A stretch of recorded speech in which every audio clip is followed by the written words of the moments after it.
కల్వకుంట్ల కవిత గారు press meet పెట్టి చాలా మాట్లాడింది. ఆమె పసుపు రైతుల కోసం కొట్లాడిందంట.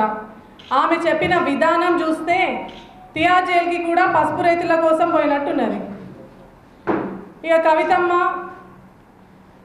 త్రిముఖ వ్యూహం గురించి మాట్లాడుతుంది. నీ త్రిముఖ వ్యూహం తెలియదు ఎవరికి? ప్రజలందరికీ తెలుసు. ఆస్తులు కూడబెట్టుకోవడం, ప్రజలను హింసించడం, ప్రతిపక్షాలను బెదిరించడం. ఈ తప్ప అందులో పసుపు ఎక్కడుంది? పసుపు రైతులు ఎక్కడున్నారు? ప్రజలు ఎక్కడున్నారు? బాహుబలి సినిమాలో వ్యూహాలు చూపించినట్లు చెప్తున్నావు నువ్వు. ఈ అన్ని డైలాగులు మీ నాయనకు సూట్ అవుతాయి, నీకు సూట్ కావు. నువ్వు మొన్న ఏమన్నావు? పసుపుకి 3 ఏళ్ళకు ఒకసారి ఆటోమేటిక్గా ధర వస్తుంది, ఇందులో అరవింద్ గారి గొప్పతనం ఏముంది అన్నావు. మరి నువ్వు ఎంపీగా 5 సంవత్సరాలు ఉన్నావు, మరి ధర ఎందుకు రాలే? దీనికి సమాధానం చెప్పు. నువ్వు పసుపు రైతులని ఏ విధంగా ఆదుకున్నావు? వాళ్ళకి ఖాళీ సంచులు ఇప్పించినవా, లేక సుత్లి దారాలు ఇప్పించినవా, కనీసం ఒక దబనమన్నా ఇప్పించినవా? అరవింద్ గారు డే 1 నుంచి పసుపు రైతుల కోసం కష్టపడిండ్రు, వాళ్ళ కోసం ఆలోచన చేసిండ్రు, పని చేసిండ్రు. బాయిలర్లు ఇప్పించిండ్రు, పాలిషర్లు ఇప్పించిండ్రు, టార్పల్లీలు ఇప్పించిండ్రు, FPOకి స్పెషల్ స్కీమ్స్ కూడా తీసుకొచ్చిండ్రు. బికాస్ అరవింద్ గారికి పసుపు రైతుల పట్ల ఉన్న అంకిత భావం విచ్ యూ డోంట్ హ్యావ్. నీకు అది లేదు. నీకు లిక్కర్ మీద ఉన్న ఇంట్రెస్ట్ పసుపు రైతుల మీద లేకుండే. ఇవాళ వచ్చి మొసలి కన్నీరు కారుస్తున్నావు. నీకు వాళ్ళపైన అంత చిత్తశుద్ధి ఉంటే నందిపేట్ సెస్కి కానీ వేల్పూర్లో మీ రాష్ట్ర ప్రభుత్వం కేటాయించిన 42 ఎకరాలలో ఎందుకు ఒక్క పరిశ్రమ రాలే? ఎందుకు పారిశ్రామికవేత్తలు ఎందుకు వారిపోయినరు? బికాస్ నువ్వు అప్ఫ్రంట్ కమిషన్ అడిగినావు, అందుకే వచ్చేటోళ్ళు కూడా వారిపోయినరు, రాకుండా వేసినావు. డాక్టర్లను భయపెట్టించినావు, పారిశ్రామికవేత్తలను భయపెట్టించినావు, కాంట్రాక్టర్లను భయపెట్టించినావు, బిజినెస్ మ్యాన్లను భయపెట్టించినావు. ఫైనలీ రామ్దేవ్ బాబా లాంటి కూడా భయపెట్టించినావు. మీరు మామూలు ప్రపంచానికే యోగా నేర్పించే రామ్దేవ్ బాబా లాంటి భయపెట్టించిన చరిత్ర మీది. ఆయన ఆశ్రమంలోనంట ఆయన శిష్యులు అడిగినంట, ఇందూరులో పసుపు శుద్ధి కర్మాగారం ఎందుకు పెట్టలే అని. పసుపు శుద్ధి కర్మాగారం పెట్టాలి అంటే ముందుగా అక్కడ ఉన్న ఎంపీకి ఆత్మశుద్ధి కావాలి అన్నారంట. నీకు తెలియదా? నువ్వు మామూలు నాయకురాలు కాదు, అలాంటి భయపెట్టించినావు. Everywhere KST. ఇవాళ వచ్చి పసుపు రైతుల గురించి మాట్లాడుతున్నావు. మీ సోకాల్డ్ నాయకులను తీసుకొని అక్కడికి పోయినా, ముఖ్యమంత్రులను కలిసినా, వీళ్ళని కలిసినా, ఎంతో ఎఫర్ట్ పెట్టినా అని గొప్పతనం చెప్పుకుంటున్నావు. అరవింద్ గారు ఏ ఒక్క రోజైనా పసుపు రైతులకి తను చేసిన ఎఫర్ట్, తను చేసిన పని గురించి కానీ, తన ఎఫర్ట్ గురించి కానీ, గొప్పతనం గురించి కానీ ఒక్కరోజు కూడా చెప్పుకోలేదు. ప్రధానమంత్రి నరేంద్ర మోదీ గారు స్వయంగా, ఈవెన్ అమిత్ షా గారు, పీయూష్ గోయల్ గారు పసుపు బోర్డు ఇచ్చే వరకు మా ప్రాణం తీసిండు, మమ్మల్ని వదిలిపెట్టలేదు, వాళ్ళే స్వయంగా చెప్పిండ్రు. That is commitment. మీకెక్కడుంది కమిట్మెంట్ ప్రజల పైన? ఇంకా మాట్లాడితే 2014 ముందు అరవింద్ గారు రాజకీయంలో ఎక్కడున్నారో ఆయనకేం తెలుసు అంటున్నావు. మీ నాయనకి రాజకీయ జీవితం ఇచ్చిన డి శ్రీనివాస్ గారి కొడుకు ఆయనకి రాజకీయం తెలియదా? వాళ్ళ కుటుంబం రాజకీయం చేసేటప్పుడు నువ్వు అమెరికాలో ఎక్కడో పని చేసుకున్నావు. ఆ అలవాటు ప్రకారమే ఇక్కడికి వచ్చి లిక్కర్ వ్యాపారం చేసినావు, తిహార్ జైలుకి పోయినావు. ఇంకేం చేసినావు నిజామాబాద్లో? ఇవాళ వచ్చి చాలా పెద్ద మాటలు మాట్లాడుతున్నావు. రైతులకు నేనేమో చేసినా, ఏమో ఘనకార్యం చేసినా అని. ఇక ప్రోటోకాల్ గురించి మీకు అసలు మాట్లాడే రైట్ ఉందా? మీ ప్రభుత్వం అధికారంలో 10 సంవత్సరాలు ఉంది. ఏ రోజైనా ఏ కార్యక్రమానికైనా ఎవరినైనా ప్రోటోకాల్గా పిలిచిండ్రా? మోదీ గారు వస్తే మీ నాయన రిసీవ్ చేసుకున్నాడా? ఫామ్ హౌస్లో వండుకున్నాడు. ఇన్ఫర్మేషన్ కాదు కదా, కనీసం ఇన్విటేషన్ కానీ ఇచ్చిండ్రా? ఇవాళ నువ్వు చెప్తున్నావా? ఏం హక్కు నీకు చెప్పేది ప్రోటోకాల్ గురించి? మీరు చేసే అన్ని మంచి పనులేనా? 10 ఏళ్ళ నుంచి ఏం చేసిండ్రు?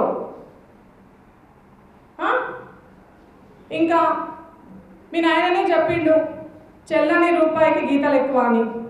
నువ్వు చెల్లవని ఆల్రెడీ హిందూ ప్రజలు నీ కర్రు తీసి వాత పెట్టిండ్రు. ఇప్పుడైనా ప్రజాక్షేత్రంలో ప్రజా జీవితంలో నువ్వు ఉండాగా జీవించడం నేర్చుకో, నీ ఆలోచన విధానాన్ని మార్చుకో. ఆల్రెడీ పసుపు బోర్డు వచ్చినందుకు ప్రజలు, రైతులు, ఇర్రెస్పెక్టివ్ ఆఫ్ పార్టీస్ ప్రతి ఒక్కరు సంతోషపడిను, అరవింద్ గారిని మెచ్చుకున్నారు.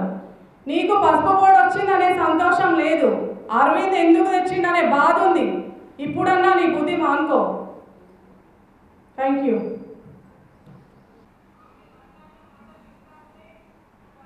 ఓకే,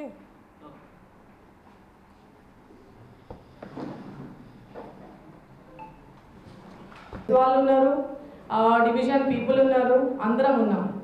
ఒక ఇద్దరు మహిళలు వచ్చి మాకు అభివృద్ధి జరగలేదు, మాకు రోడ్లు కావాలి, డ్రైన్లు కావాలి అని అడిగిండ్రు. అది ముగ్గురు కాంబినేషన్లో ఉన్న road, Yerram Sudheer, master Shankar, Sravanthi Reddy. But still నేను ఆ రోడ్ పెట్టిన. వాళ్ళకి తెలియక, వాళ్ళ రోడే మేము శంకుస్థాపన చేసినామని తెలియక వాళ్ళు మాట్లాడిండ్రు. అండ్ వన్ మోర్ థింగ్, చాలా రాంగ్ స్టేట్మెంట్ రాసిండ్రు. ఒక డ్రంకర్ వచ్చి పిచ్చి పిచ్చిగా వాగిండు, ఆయన హిస్టరీ బాగలేదు, అది చూడకుండా నా మీద రాసిండ్రు. ఆల్రెడీ అందులో 3 రోడ్లు ఒక డ్రైన్ పెట్టిన, ఒక అమల్వాడిని అంతా పెట్టినప్పుడు నా పరిధిలో ఆల్రెడీ చంద్రశేఖర్ కాలనీ ఉంది, ఎర్రకుంట కాలనీ ఉంది, రామాలయం ఉంది, పాముల బస్తీ ఉంది. 5 ఏళ్ళల్లో టీఆర్ఎస్ గవర్నమెంట్ మనకు ఎంత ఫండ్ ఇచ్చింది, మేము ఎంత కొట్లాడినాము, ఏ రకంగా తీసుకొచ్చినాం అనేది మీకు తెలుసు. అయినప్పటికీ కూడా మేము అభివృద్ధి చేసుకున్నాం. Thank you. ఎవరు అన్నది? ఎప్పుడైనా ఎంఐఎం బీజేపీ ఒకటి అవుతుందా? అవుతుందా? మీ మనస్సాక్షిగా ఆలోచించి చెప్పు, అవుతుందా? ఎట్లయితుంది? ఆయన వచ్చే వరకు రోడ్ల పైన వీధి వ్యాపారులు, స్ట్రీట్ వెండర్స్ అక్కడే అమ్ముకోవాలని టేబుల్ ఎజెండా పెట్టమన్నారు. మేము చెప్పింది ఒకటే, అది కుదరదు. రైతు బజార్ ఉంది, వీక్లీ మార్కెట్స్ ఉన్నాయి, మీరు అక్కడికే పోవాలి. టేబుల్ ఎజెండాలా కావాలంటే ఒక కమిటీ వేసి ఆ కమిటీ అప్రూవల్ తీసుకుందామని పెట్టండి. 2 రోజులు కూర్చొని మాట్లాడదాము, వాళ్ళని అటు షిఫ్ట్ చేద్దాము. ఎందుకంటే ట్రాఫిక్ సమస్య, ప్రజల సమస్య, దీనికి నేను యాక్సెప్ట్ చేయ. ఆల్ ఫ్లోర్ లీడర్స్ని మేయర్ గారు పిలిచి మాట్లాడినప్పుడు నేను ఒప్పుకోకుండానే పైకి వచ్చిన. మేము ఒప్పుకోలేదు. భారతీయ జనతా పార్టీ ఎప్పుడు కూడా ప్రజలకి పని చేయడానికే సిద్ధంగా ఉంటుంది, అభివృద్ధి కోసమే పాటుపడుతుంది. మేము ప్రజలకి విరుద్ధంగా ఏ పని కూడా చేయం.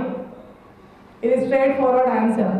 ఎంఐఎం బీజేపీ కళలో కూడా ఒక్కటి అవ్వదు. ఎవరి దగ్గర నుంచి? మేయర్ దగ్గర నుంచి. ఏ విషయంలో? మేము ధర్నా చేయడానికి కారణం ఎజెండా మూవ్ ఆన్ కాలే. ఎజెండాలో ఉన్న అంశాలు ఇంకా మొదలు పెట్టలే. సో ఏవైతే ఇంపార్టెంట్ ఉన్నాయో 10 లక్షల జనరల్ ఫండ్, అది ఇప్పుడు టేబుల్ ఎజెండాలో పెట్టి మాకు ఇవ్వాలని చెప్పేసి చెప్పినాము. కమిషనర్ గారికి రేపు మీటింగ్ పెట్టమని చెప్పినాము. ఆ మీటింగ్లో డిస్కస్ చేస్తాం. ఇది మాకు చాలా ఇంపార్టెంట్. ఆ విషయంలో మాట్లాడతాం, కొట్లాడతాం, ఊరుకునేది లేదు. మాకు ఇప్పుడు హ్యాపీ కౌన్సిల్ ఉంది, ఫెలిసిటేషన్ సెరమనీ. బిఫోర్ దట్ అది అయిపోవాలని మేము కమిషనర్ గారికి రిక్వెస్ట్ చేయడం జరిగింది. ఇవాళ కాల్ చేసినాను, రేపు మీటింగ్ ఉంటుంది.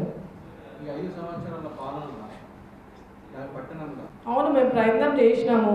వాళ్ళకి మడిగలు ఆల్రెడీ అక్కడ మడిగలు కట్టినే ఉన్నాయి, అది టెండరింగ్ పోవాలి.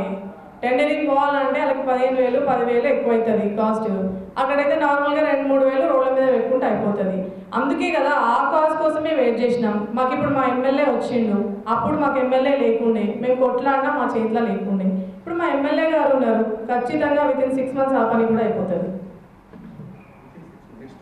6 మంత్సా 6 డేసా వాట్ ఐ నో చేస్తాం కదా. మా ఎమ్మెల్యే గారు ఉన్నారు. ఇప్పుడు స్ట్రీట్ వెండర్స్ పని నడుస్తుంది కదా, అవునా? ఇన్నేళ్ల నుంచి లేని ఇలా స్ట్రీట్ వెండర్స్ని వాళ్ళని షిఫ్ట్ చేయాలని చూస్తున్నారు.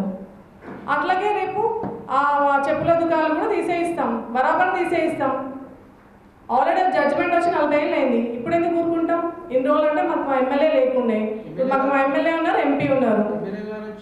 1 year అయింది, ఎంపీ గారు వచ్చి 6 years అవుతుంది, మేము 5 years ఉన్నారు.